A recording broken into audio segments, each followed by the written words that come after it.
So Delta Company was along the front line of that open ground, and the other three companies protected the east, west and southern flanks, with headquarters placed in the middle. Nothing unusual about this harbour position, except Hull was about to open its gates and release the full force of the North Vietnamese army. The enemy moved forward under the cover of pinpoint accurate mortar barrage. We lost about 3 blokes that night, killed in that barrage. D Company's position stretched the entire length of the battlefield. On the eastern side, we had Lieutenant Norm Peatling's 12 platoon gun, manned by Mel Devison and Ken Jerry Myers. Alongside them, and to their right, was a tank. The parallax to that was on the western side. That was Lieutenant Marcus John's platoon, 4 sections gun, manned by Paul Donnelly and Ian Robertshaw. To the left of his pit, and behind 4 sections gun, stood a tank. It had taken cover in the scrub during the day, and it moved out at stand 2. When the mortar barrage finished, the enemy were on our wire, only metres away. The cacophony of small arms and rocket fire that came into our position was absolutely horrendous. This was 2 or 3 o'clock in the morning. The machine guns across the front of our position had sprung into action. It was some time before their tanks came in. I'm not really sure why, but when they did, it was devastating. Literally thousands of small arms fire and RPGs penetrated our position.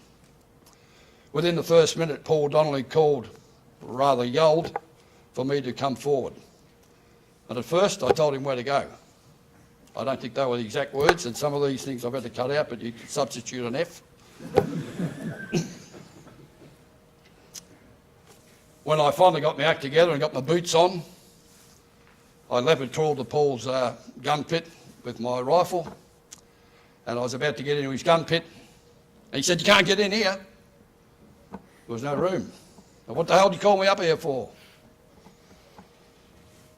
So there were some flares on top of Paul's gun pit, and I grabbed a handheld flare and I turned it, put it on there, and I shot it up in the air, and when it opened up, we all got a bit of a shock, because right there, from here to that ambulance away, was the bulk of the North Vietnamese army. We only had 1 or 2 strands of wire out. I'm thinking that if they get through here, we'll actually have a problem. Paul's gun was just firing madly, and he would be picking out targets.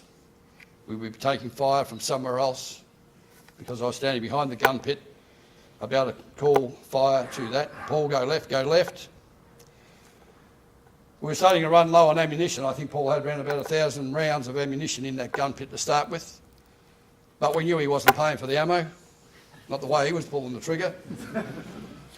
He said, "We need some more ammo." I said, "What do you want me to do about it?" Well, I had to get some. So it's pitch black, there are thousands of rounds and rockets coming into our position, and I've got to turn around and run back into our position thinking I'm going to get shot by our blokes, because they can't see anything.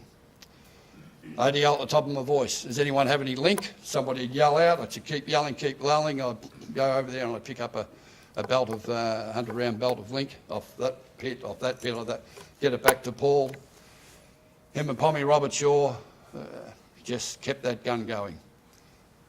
And I have to say that all the guns along that front would be doing exactly the same as what we were doing.